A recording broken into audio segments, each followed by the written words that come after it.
Hello, all my UPPCSJ 2022 aspirants. आज का हमारा video the maintenance and welfare of parents and senior citizen act 2007 पर केंद्रित है and this is definitely an extension of जो मैंने आपको बताया कि जनरल स्टडीज पेपर 1 में जो आपके 9 सेपरेट एक्ट्स हैं, क्योंकि पिछला वीडियो जो अभी आधे घंटे पहले मैंने अपलोड किया है that is the right of persons with disabilities act, है ना, 2016। उस कॉन्टेक्स्ट में आप देखेंगे उस सीरीज में ये हमारा सेकंड वीडियो है सेपरेट एक्ट्स की तरफ। The maintenance and welfare of parents and senior citizens, माता पिता एवं वरिष्ठ नागरिक का भरण पोषण एवं कल्याण अधिनियम 2007। नाउ अब देखिए, शिक्षक हूं, पढ़ाना है, लेकिन कहीं ना कहीं बड़े मर्म का विषय है। It is highly philosophical, but then owing to the complexities of times, modern ages, अब ये भी देखिए, अब नियम और विधि के दायरे में ये दायरा आ चुका है जो सही मायने में बच्चों का कर्तव्य होना चाहिए। जिस प्रकार माता पिता ने हम आप सबको बचपन से लेकर इस स्थिति पर लाए हैं, तमाम संघर्ष के बाद आज हम इतने शिक्षित हो सके हैं कि आज राष्ट्र के किसी जगह हम काम आ पा रहे हैं। लेकिन जब ये तस्वीर दूसरी तरफ आती है तो ऐसी स्थितियां मित्रों रही ही होंगी कि सरकार भी विवश हुई होगी, जहां माता पिता के प्रति सरकार को एक संवैधानिक ढांचागत बातें तय करनी पड़ी, एक मानदंड स्थापित करना पड़ रहा है। But definitely law takes its due course, है ना। तो ये जो इसकी एक नैतिकता है, इसके ऊपर तुम लोग एग्जाम के बाद भी चर्चा कर लेंगे। लेकिन as of now the legalities, the finances that are in the act, तो the maintenance and welfare of parents and senior citizen act 2007। Now अब देखिए, इस मुद्दे को लेके कई वर्षों से बातें रही होंगी, सरकार के स्तर पर, लॉ एंड ऑर्डर के स्तर पर, पुलिस के स्तर पर, जब ऐसे मामले आए होंगे, उसके रिजल्ट में आप देखेंगे ministry of law and justice के लेजिस्लेटिव डिपार्टमेंट ने इसके ऊपर त्वरित कार्रवाई करते हुए 29 दिसंबर 2007 मैं दोबारा क्या चाहूंगा कि कॉपी पेंसिल जरूर बेटा लेके, मेरे प्यारे बच्चों, कॉपी पेंसिल लेके बैठा कीजिए। ये तमाम मेहनत आप ही के लिए हो रही है। ये एक्ट 29 दिसंबर 2007 को आया है and then that happens to be act 56 of 2007, act 56 of 2007, जिसमें रेटिफिकेशन के चलते be it enacted by the parliament in the 58th year of Republic of India. Now coming to the hardcore provisions, हम देखेंगे माता पिता एवं वरिष्ठ नागरिक अधिनियम, है ना, इसके तहत भरण पोषण कल्याण को लेके जो तमाम प्रावधान हैं, this in totality comprises of 7 chapters and 32 sections. Now we will be dealing separately chapter to chapter. Chapter 1 इस अधिनियम का is preliminary and this covers from section 1 to 3. 1 to 3 मैंने आपको बताया था, कोई भी अधिनियम ऐसा देखा गया है कन्वेंशनल लेवल पे कि chapter 1 section 1 would generally be covering short titles, तमाम जो एंटाइटलमेंट्स हो सकते हैं, डेफिनेशंस हो सकती हैं, क्योंकि एक्ट सबसे पहले स्वयं अपना परिचय देता है, अपनी शक्तियां देता है, उनके क्रियान्वयन निर्वहन को लेकर दिशा निर्देश होता है, नियमावली को लेकर होता है, केंद्र सरकार का क्या प्रयास है, राज्य का क्या प्रयास है, कि तमाम साधन क्या सरकार अपने स्तर पर दे सकती है, और उसके पश्चात द वायलेशन, उसके उल्लंघन में जो भी ऑफेंसेस बनते हैं, समक्ष अधिकारी कौन डील करेगा, वो आईपीसी के किस सेक्शन के अंतर्गत जाएगा, वो जो procedures establish by the court होंगे वो सीआरपीसी सीपीसी के किस सेक्शन के अंतर्गत कवर होंगे, ये वो सवाल होते हैं जो प्रीलिम्स में डेफिनेटली पूछे जाते हैं। तो सेक्शन हमारा 1 से लेकर 3 तक जो प्रिलिमिनरी है chapter 1। Now this will be covering short title के अलावा एक्सटेंड, इसका विस्तार कहां तक हो सकता है, एंड एप्लीकेशंस। अब चूंकि मैंने डेफिनेशन की बात कही है तो ये तो देखिए एकदम समाज के रूबरू चलने वाला अधिनियम है और definitely at so many levels शिक्षा का अभाव, समाज की जटिलताएं, क्योंकि मेरा ये व्यक्तिगत मानना है कि मां बाप भी कोई कसर नहीं छोड़ते बच्चे की परवरिश में, और ऐसा मैं मान के चलता हूं कि यदि मां बाप ने ऐसा किया है तो बच्चे भी ऐसा ही करते हैं। लेकिन अब सामाजिक विषमताएं होती हैं, there can be so many limitations both at the level of parents as well as the level of children। अब यहां पे बहुत डिटेल में डेफिनेशन के लेवल पे हमें जानना होगा कि क्योंकि ये सब कुछ किसके लिए है, maintenance, welfare, after all who is going to maintain but always the children. तो चिल्ड्रन को हम क्या समझे इस एक्ट में, तो देखिए बहुत ध्यान से समझिएगा। सन, डॉटर, पुत्र पुत्री, ग्रैंडसन, ग्रैंड डॉटर, ये बच्चों में शामिल होंगे। पुत्र और पुत्री, सरकार ने इस जगह कोई भेदभाव देखिए नहीं किया, पुत्री का भी उतना ही धर्म है जितना पुत्र का धर्म है, और पुत्र और पुत्री ही नहीं, even grandson and grand daughter. So this is children. अब बात आ जा रही है क्योंकि मेंटेनेंस, तो मेंटेनेंस शब्दावली का यहां जो भरण पोषण, मेंटेनेंस से क्या मतलब है, तो देखिए मेंटेनेंस, अब यूं तो friends it's a highly comprehensive term, but still कानून के लेवल पे भरण पोषण हम किसको कहेंगे, है ना। तो अब पोषण भी हम समझते हैं और भरण भी हम समझते हैं। दिस मीन्स फूड, भोजन की व्यवस्था, तमाम खाद्य सामग्री, है ना, इसका पूरा जो जिम्मेदारी होगी, this would be for the son, daughter, grandson, grand daughter. Food, clothing, क्योंकि देखिए भरण पोषण में तो यही अवयव, यही घटक आएंगे, एंड रेसिडेंस, रेसिडेंस के अतिरिक्त मेडिकल अटेंडेंस, जो भी स्वास्थ्य से संबंधित मामले बनते हैं वो तमाम मामले इसमें अंगीकार किए जाएंगे। तो maintenance would here mean food, clothing, residence, medical attendance. Next हम देखेंगे as to what would constitute of parent. तो देखिए पेरेंट में अभिभावक, माता पिता, है ना।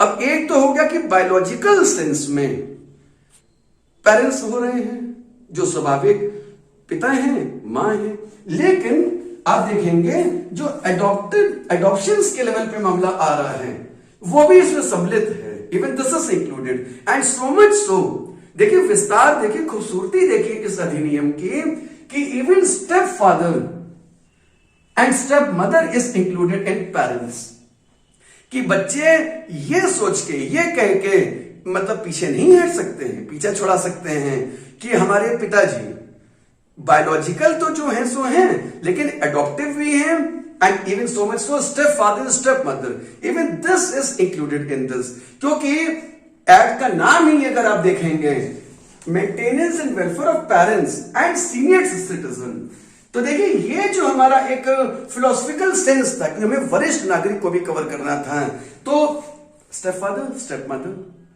कि सिर्फ बायोलॉजिकल होना ही काफी नहीं है, है ना। नेक्स्ट लेवल पे हम देखेंगे as to who is senior citizen, तो any person with 60 years of age और above would be senior citizen। अगली जो परिभाषा अधिनियम में बताई गई है दैट इज वेलफेयर, कल्याण, बहुत विस्तृत शब्द है, देखिए it is highly comprehensive, and then there is a very marginal difference, rather I would say, between maintenance and welfare। एक जो भरण पोषण है और कल्याण, लेकिन ये हम शब्द की ही दर्शन से शब्द के हम समझ रहे हैं कि welfare is rather more comprehensive as compare to maintenance. भरण पोषण से कल्याण का जो भावना है वो ज्यादा व्यापक है ना। मौलिकता वही है लेकिन व्यापकता भिन्न होगी। कैसे? फूड एंड क्लोथिंग तो देखिए मेंटेनेंस में भी बताया गया था, है ना। ऊपर बात की गई थी मेडिकल अटेंडेंस की जब मेंटेनेंस की बात थी, लेकिन वेलफेयर की परिभाषा में आप देखेंगे, बहुत ध्यान से हमें देखना होगा, हेल्थ केयर की बात की गई है। Health care meaning to say there is a difference between medical attendance and health care, because we understand health care is a much wider concept जिसमें तमाम स्वास्थ्य संबंधित सुविधाएं, इंश्योरेंस या कुछ भी हो सकता है। There are so many diseases जिसमें periodic medicine, injections and so on, there is a great list like. तो हेल्थ केयर जो है ये वेलफेयर का एक बहुत इंपॉर्टेंट इंग्रेडिएंट है। अपार्ट फ्रॉम दैट रिक्रिएशन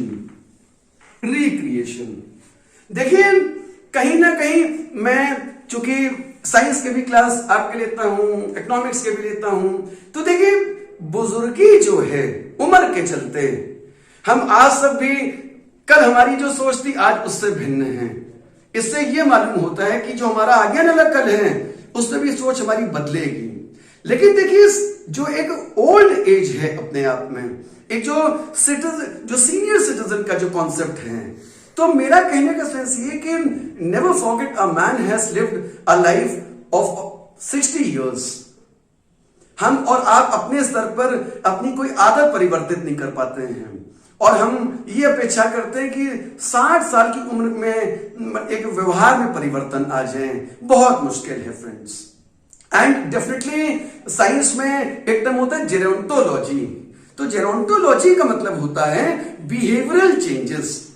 अभी जो बिहेवियरल चेंजेस होते हैं तो मैं इसको कहीं ना कहीं परिपक्वता से इसको जोड़ता हूं, एक मैच्योरिटी जो इम्बाइब होती है हम सबके अंदर। तो इस मैच्योरिटी के चलते आम जनजीवन में सहभागिता कितनी हो सकती है 60 वर्ष के बाद, तो वो सामान्यतः ऐसा देखा जाएगा कि चूंकि शारीरिक शिथिलता सी आती है। मैं इसको दुर्बलता या कमजोरी नहीं कहूंगा, क्योंकि हर स्तर पर मतलब आजकल तो हम देखते हैं कि मतलब योगा हो रहा है and they are so with the innovations of science and technology, एक बहुत अच्छा कंड्यूसिव हार्मोनियस माइंडसेट तैयार है। बट फिजिकली, बट ऑब्वियस सी बात है, कम उम्र में एक इंसान ज्यादा दौड़ लेगा और एक उम्र के बाद एक फिजिकल लिमिटेशंस होने लगते हैं। तो देखिए ऐसे में बेहद आवश्यकता होती है मनोवैज्ञानिक दृष्टि से, अगर इसका हम आकलन करें कि आपका रिक्रिएशन कैसे होगा। आप अक्सर देखेंगे कि बुजुर्ग हैं, कोई बैठे हैं, सोच रहे हैं, चिंतन कर रहे हैं, तो हमें आपको यह सोचना होगा कि ये लोग क्या सोच रहे हैं। तो बिल्कुल सही बात है, ये पिछले 60 साल को एक घड़ी में तौलने की क्षमता रखते हैं। आगे कैसे किसका क्या होगा, हम आप कहीं ना कहीं ये विचार आएगा ही आएगा। मीनिंग टू से रिक्रिएशन, ये भी हमारा कल्याण के अंतर्गत आ जाएगा, है ना। तो आप ऐसे सोचिए कि जो देखने में जैसे सिर्फ लग रहा है सेक्शन 1, 2, 3, तो डेफिनेशंस के मामले में भी हमें सजग होना होगा, क्योंकि प्रीलिम्स में तो ABCD के ऑप्शन में कुछ भी आ सकता है friends. Now coming to chapter 2, this is maintenance of parents and senior citizens. अब देखिए इनफैक्ट ये फिर सबसे क्रूशियल और इंपॉर्टेंट चैप्टर हमारा होगा, जो from section 4 to section 18 cover करेगा। Chapter 2 maintenance of parents and senior citizen, जो सेक्शन 4 टू सेक्शन 18 कवर करेगा। क्योंकि अब देखिए अगर सेक्शंस ज्यादा हैं तो बट ऑब्वियस उसमें इंपॉर्टेंट टर्मिनोलॉजी होगी, इंपॉर्टेंट प्रोविजंस होंगे, तो इसी के अंतर्गत सेक्शन 6 आ जाएगा। देखिए जो जुरिस्डिक्शन की बात करेगा सेक्शन 6, जो प्रोसीजर्स की बात करेगा, है ना। 4 टू 18 के अंतर्गत ही बहुत इंपॉर्टेंट आ जाएगा सेक्शन 16, जो अपील्स की बात करेगा। 4 टू 18 के अंतर्गत ही आ जाएगा सेक्शन 18, जो फ्रेंड्स मेंटेनेंस ऑफिसर की बात करेगा कि there needs to be appointment of a maintenance officer, जो देखेगा कि तमाम प्रावधान सुचारू रूप से लागू हो रहे हैं। Next chapter 3, this is establishment of old age homes. Establishment of old age homes. अब देख, मैं तो कैसे कहूं कि अब मैं ये तो पढ़ाना है, एक्ट है, लेकिन इन बातों पे चर्चा करना बड़ा आप समझ सकते हैं कि भारतवर्ष जैसा देश, मतलब ओल्ड एज होम का जो कॉन्सेप्ट है, लेकिन इसको अगर हम आज की आधुनिकता के दायरे में देखें तो चूंकि मैंने यहां पे पेरेंट्स के अतिरिक्त सीनियर सिटीजन भी लिया है, they may be so many destitutes I would say, ऐसे कितने लोग बेसहारा हो सकते हैं, या यूं कहें अगर कि तमाम सुख साधन संपन्न हैं आपके पास, लेकिन मान लीजिए आपने विवाह ही नहीं किया तो आपका तो परिवार ही नहीं है, लेकिन उम्र के चलते जब आप एकदम अकेले होंगे तो उस सूरत में आपका मैकेनिज्म कैसे होगा, है ना।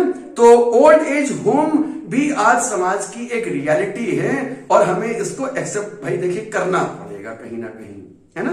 और फिर वही बात होती है कि there are so many things जो सुनने में हमें अच्छी या बुरी लग सकती हैं, लेकिन ये आज के समाज की वास्तविकता है। This is reality of the present society. Now हम देखेंगे chapter 3, establishment of old age homes, जिसमें सेक्शन 19 का प्रावधान है, और चूंकि ये राज्य के स्तर पे ही देखा जाएगा, स्टेट गवर्नमेंट इसको पूरी तरह से डील करेंगे। Section 19 that is chapter 3, old age homes. तो आपने देखा होगा करीब करीब भारत के प्रत्येक जिलों में आज एक टेंडेंसी सी हो गई है, पत्रिकाओं में, अखबारों में, कई जगह हम आज देखते हैं, टेलीविजन में, एक ओल्ड एज होम का एक जो कॉन्सेप्ट है। लेकिन फिर भी मैं ये कहूंगा कि तमाम जो बेसहारा हैं, जिनके किसी वजह से, किसी कारण की वजह से जो स्वयं अपना परिवार नहीं बसा पाए, तो लाजमी बात है कि एक उम्र के बाद अब उनको ये कि उनका कौन है, तो कम से कम ओल्ड एज होम उस हमारी रिक्वायरमेंट को फुलफिल कर रहे हैं कि जहां उस एज के कुछ अन्य लोग भी हैं यदि, और ऐसा देखने में आया है कि आज समाज में you see great degree of philanthropy. मैंने आज देखा कि तमाम त्योहारों में, सामाजिक उत्सव में, समारोहों में ऐसे बहुत से लोग हैं, और मैं आप सबसे भी ये आह्वान करूंगा कि परिवार में तो समय दीजिए, लेकिन जरा कभी कभी ओल्ड एज होम्स में भी जाइए, तो जीवन की कुछ हकीकतों से हम रूबरू हो सकेंगे उस जगह। Now this is chapter 3 covering section 19. Next we have chapter 4, that is provision of medical care of senior citizens. Medical care की बात हो रही है सीनियर सिटीजन की। This is covered in section 20. Section 20 of the act. अब देखिए medical care of senior citizen, तो मैंने आपको बताया कि हम ऐसा मान के चल रहे हैं, क्योंकि when we say senior citizen तो नेवर फॉरगेट कि देखिए कौशल का, टैलेंट का, ये उम्र एक खान है, ये एक वो विरासत है, एक वो संपदा है आई वुड से, ये अपने आप में this is a heritage I would see, because आप ऐसे सोचिए कि they can be teachers, they can be engineers, they can be doctors, और कुछ भी नहीं अगर तो ज्ञान की किसी भी विधा से बढ़कर फ्रेंड्स मेरा मानना है कि तजुर्बा तो हमसे और आपसे बहुत ज्यादा उस उम्र के लोगों को है, तो हमें उनके तजुर्बे का सम्मान करना चाहिए। उनके ये जो जीवन जिस तरह से बीता है, भले ही गलतियां हों, भले ही अटेनमेंट्स हों, तो we have rich literature in that case. हमें यकीनन उस उम्र का सम्मान करना ही होगा, और हम आप नहीं करेंगे तो सरकार अधिनियम के माध्यम से आपसे सम्मान करवाएगी। But certainly old age needs to be given respect, they need to be revered. Now in that case एक आम समस्या हो जाती है कि उम्र के इस पड़ाव पे आके, अब महज के तौर पे चूंकि स्वास्थ्य सबसे बड़ा मुद्दा है, लेकिन अब अगर आप किसी सरकारी अस्पताल में जा रहे हैं तो वी सी लॉन्ग क्यू, लंबी लंबी कतारें हैं, लाइंस लगी हैं, तो आज और निवर्तमान सरकार के प्रयास बेहद सराहनीय हैं इस दिशा में। आई सपोज मुझे कितनी खुशी होती है, रेलवे टिकट हो, वरिष्ठ नागरिक, हॉस्पिटल्स हो वरिष्ठ नागरिक, एरोड्रम पे जाइए वरिष्ठ नागरिक, बैंक्स में, हर जगह करीब करीब। तो अब लाजमी बात है, it is but obvious and expedient here to say कि ये जो एक्ट्स होते हैं इसी की प्रतिलिपि समाज होती है। देखिए, तो इसमें कहीं ना कहीं डॉक्टर्स बहुत अच्छे सेंस में विद पेशेंस, धैर्य के साथ इन वरिष्ठ जनों को एड्रेस करें, इनकी तमाम प्रॉब्लम्स को। आप किसी थाने में जाएं तो आप देखेंगे कि पुलिस का व्यवहार बहुत तारीफे काबिल दिखाई देता है इस जगह, इट इज डीपली प्रेज वर्दी। और इधर विगत वर्षों में तो मैंने देखा कि बेहद सराहनीय हो गया है। अब ऐसी स्थिति में जब एक वरिष्ठ नागरिक देश का, अपने जिले का यात्रा कर रहे हैं, सफर पे हैं, तो देखिए ये जब आदमी देख रहा है तो अपने बच्चे तो अपने बच्चे, लेकिन समाज का आपके प्रति जो मान सम्मान होता है, तो in real sense this is an asset. ये महसूस होता है, वो जो इंडिविजुअल डिग्निटी की बात होती है, and it is so inspirational I would से। तो ये हमारा सेक्शन था जिसमें बात की जा रही थी क्यू की, जो लाइंस बन जाती हैं और उस जगह पे एक इजीनेस हो सके, है ना। Now chapter 5, this is protection of life and property, life and property of senior citizen. अब देखिए, अभी तक की तमाम बातें तो नैतिकता से ओतप्रोत थी, एक फिलैंथ्रोपी, मोरल्स, लेकिन अब आज का जो जमाना है, प्रेजेंट सोसाइटी में जो आज हम रह रहे हैं, तो हम ये मान के चलते हैं कि अब जैसे लॉ एंड ऑर्डर ही है, एक पुलिस स्टेट है, तो ये मान के चला जाता है कि it is obligatory on your part, you are bound to know the law of the state. तो ऐसी स्थिति में एक थोड़ा सा हमें सजग होने की आवश्यकता होती है, क्योंकि you by this age you get vulnerable to so many forces. It cannot be denied that at times there is evil also in the society. समाज में तमाम ऐसी चीजें हैं, तमाम नातेदार, रिश्तेदार, इष्ट बंधु, मित्र, तो ऐसे में आपकी अपनी एक जो सिक्योरिटी है, सरकार पूरी तरह से देखिए सबसे पहले उसको सुनिश्चित करना चाहती है। तो प्रोटेक्शन ऑफ लाइफ इधर रिसेंट ट्रेंड्स में देखने में आया है कि बहुत कैजुअलिटीज एसडीएम कोर्ट में, एडीएम कोर्ट में, नॉर्मल जो जुडिशियल कोर्ट्स हमारे होते हैं, ट्रिब्यूनल्स होते हैं, पुलिस के सामने कई बार ऐसी कंप्लेंट्स आती हैं जहां ओवर एस्पिरेशन के चलते एक इनसिक्योरिटी जनरेट हो जाती है ओल्ड एज में, particularly pertaining to life and property. तो ये बकायदा अलग से इसको कवर किया गया है एंड सेक्शन 21 to 23 इसके अंतर्गत आते हैं। अब देखिए, ये बेहद आवश्यक भी इस जगह हो जाता है कि रिश्ते नाते तो देखिए अपनी जगह हैं, मैं निभा रहा हूं, आप नहीं निभाना चाह रहे हैं, मैं क्या कर सकता हूं इस बात पे, बट एस्केप नहीं है, तो भी मुझे सरवाइव करना ही होगा ऐसी स्थिति में।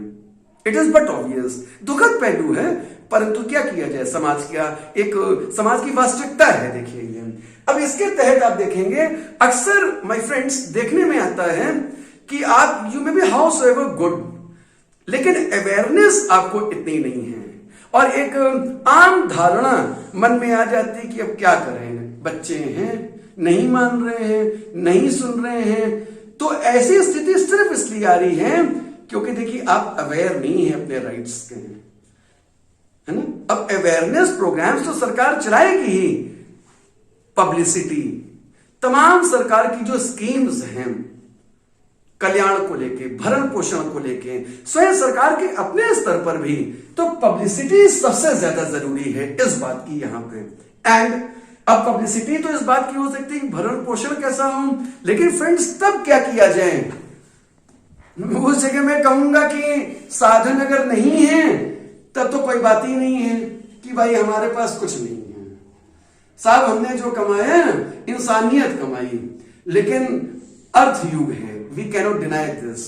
हर इंसान स्वयं के, क्योंकि अब लिमिटेशंस तो देखिए हर स्तर पर हैं, बच्चे हैं, रिश्तेदार नातेदार हैं, अगर आपके अपने बच्चे नहीं है तो आप अपनी प्रॉपर्टी का क्या करेंगे, या तो किसी ट्रस्ट में दान दे देंगे, और नहीं तो ये भी समाज की एक रियलिटी है, रिश्तेदार तो यूं ही आ ही जाएंगे फिर बहुत।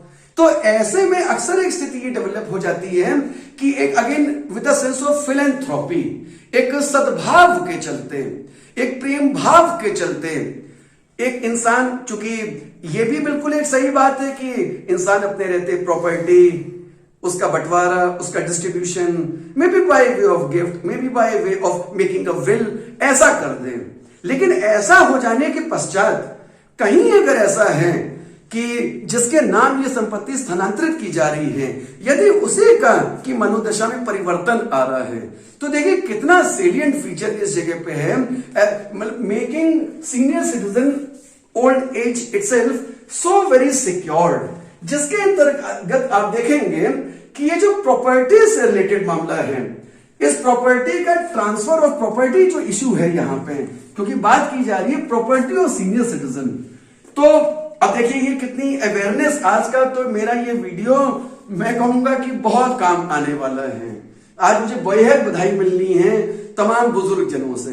देखिए इस प्रावधान के अंतर्गत जो सेक्शन 21 to 23 आ रहा है, इसके अंतर्गत जो संपत्ति स्थानांतरित की जा चुकी है, मैंने कहा कि may be there are so many modes जो हम सीपीसी वगैरह में देखते ही रहते हैं, लेकिन एज ऑफ दिस एक्ट आप देखेंगे यदि कोई संपत्ति स्थानांतरित, अचल संपत्ति, और यदि कल को आपका विवेक, अब आपको लग रहा है कि आपका एक परिवर्तन आपके मानसिक पटल पर उत्पन्न हो रहा है, तो I tell you even that can be declared null and void. और ऐसे में अगर कहीं आगे जिसके नाम संपत्ति जारी है, अगर वो किसी भी येन केन प्रकार ऋण उसको अपने पास ही रखना चाह रहा है, तो मैं आपको बता दूं according to CrPC this is a cognizable offence, but obvious bailable, ऐसा this would be taken as an act of coercion, कि आपने कोअर्जन के चलते this would tantamount to coercion, and ये आपका सीआरपीसी 1973 2 of 1974 के तहत ये आ जाएगा। तो मैं उन तमाम लोगों के लिए कहूंगा कि वरिष्ठ जनों के प्रति सद्भावना रखिए, और थोड़ा सा एक होता है ना कि परेशान करना और ऐसा, इन सब चीजों से बेहद दूर रहिए, क्योंकि देखिए कानून अब की यहां बात हो रही है, मैंने आपको बताया कि this is cognizable and bailable offence as per CrPC 1973 2 of 1974। और ये बहुत कई स्तर पर एक मेंटल रिलीफ का देखिए काम करती है ये चीज, कि एक जो, क्योंकि देखिए प्रोटेक्शन ऑफ लाइफ, बात यहां सिर्फ पेरेंट्स की नहीं हो रही है, कितनी बार ऐसे होता है कि you can belong to a very rich sector of the society, और अपार्टमेंट्स हैं, मेगा सिटीज है, मेट्रो लाइफ भी एक है कहीं ना कहीं, तो समाज में आज मैं कहूंगा कि अनसिक्योरिटी इतनी है, तो उसके चलते कहीं ना कहीं एक वल्नरेबिलिटी तो देखिए सीनियर एज में बनती ही बनती है। तो ये एक बहुत मेंटल सुकून, एक रिलीफ का ये काम करता है हमारा चैप्टर 5, जिसमें protection of life and property की बात की जा रही है। Next to this is chapter 6, जो offences and procedures for trials की बात करता है। ऑफेंसेस मैंने अभी आपको बताया कि ऐसा कोई ऑफेंस होगा this is cognisable under CrPC 1973 2 of 1874। तो पहली बात तो ऑफेंसेस बखूबी डिफाइन कर दिए गए हैं कि ऐसे यदि कोई चेष्टा या यदि कोई प्रयास ऐसा होता है, तो बाकायदा चैप्टर 6 जो है हमारा वो खास इसी बिंदु के ऊपर केंद्रित है, offences and followed by that procedure जो फॉलो किए जाएंगे। This would B section 24 to 25। Next and the last section here is section 7, जो हमारा मिसलेनियस आ जाता है, मिसलेनियस, और यह कवर करेगा सेक्शन 26 से लेकर सेक्शन 32 तक। मिसलेनियस, विविध, इसके अंतर्गत केंद्र की क्या भूमिका है? केंद्र समय समय पे जो निर्देश देगा, निर्देश होने के बाद एक जो आकलन है, एक जो रिव्यू हो सकता है, ये केंद्र काम करेगा इस जगह पे, है ना। राज्य के स्तर पर power of the state to make rules, क्योंकि प्रत्येक राज्य की स्थिति परिस्थिति अलग है, तो power of the state to make rules, इसी के अंतर्गत मिसलेनियस में ही आप देखेंगे कि जो ऑफिसर्स डिप्यूटेड हैं, ये ऑफिसर्स जो हैं ये पब्लिक सर्वेंट्स जो कहे जा रहे हैं, ये भी पब्लिक सर्वेंट जो हैं, ये वो पब्लिक सर्वेंट होंगे जो सेक्शन 21, बहुत कॉपी पेंसिल लेके बैठिए, मैं बार बार कह रहा हूं, आपका exams prelims would be so very easy, लेकिन सिर्फ अगर आप सुनेंगे, क्योंकि आनंद आपसे ज्यादा मुझे आ रहा पढ़ाने में, लेकिन एग्जाम भी हमें देना है ना, और मुझे आपको पास तो देखिए मैं करवा के रहूंगा आपको, तो कॉपी पेंसिल जरूर लेके बैठिए, लगातार समझते रहिए, है ना। तो सेक्शन 21 ऑफ आईपीसी 45 ऑफ 1860, इसके तहत आप देखेंगे कि जो भी समक्ष अधिकारी लगा हुआ है, जो एक पब्लिक सर्वेंट के स्तर पर कार्य कर रहा होगा, वो इस दायरे में आ जाएगा।